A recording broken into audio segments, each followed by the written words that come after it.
निवृत्त कर्मचाऱ्यांना पेन्शनमध्ये 8,000 वाढीचा लाभ मिळेल. EPS 95 pension. तर यामध्ये किती लाभ मिळणार आहेत ते पाहूया. तर EPS 95 पेन्शन वाढीबाबत एक चांगली अपडेट समोर आली आहे, ज्यामध्ये असे सांगण्यात आले आहे की ऑक्टोबर 2025 पासून तर 1995 ची कर्मचारी पेन्शन योजना EPS देशातील अनेक लोकांना निवृत्ती योजनेच्या आधारावर फायदे देते.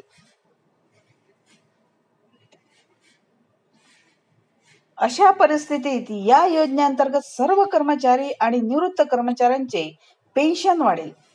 आता अशी माहिती समोर येत आहे की पेन्शन संभाव्यतः 8,000 पर्यंत वाढू शकते. हा पहिला निर्णय नाही, याआधी अशा अनेक गोष्टी समोर आल्या आहेत. तर काय सत्य आहे ते आपण पाहूया.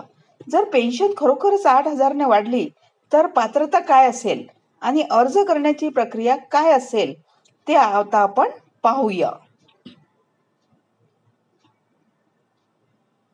EPS 95 पेन्शन वाढीसाठी पात्रता काय आहे?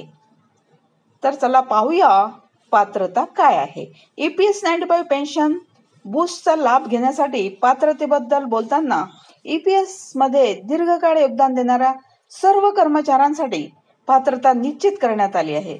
सरकारने पारदर्शकता आणि निष्पक्षतेवर लक्ष केंद्रित करून दीर्घकाळ सेवेत योगदान देणाऱ्यांसाठी पात्रता निश्चित केली आहे. किमान 10 वर्ष सेवा दिलेली आणि या योजनेसाठी नोंदणीकृत कर्मचारी असलेले आणि पेन्शन मिळवणारी कोणतीही पात्र उमेदवार देखील या योजनेचा लाभ घेऊ शकते. जरी या प्रकरणात स्पष्ट माहिती उघड झालेली नाही तरी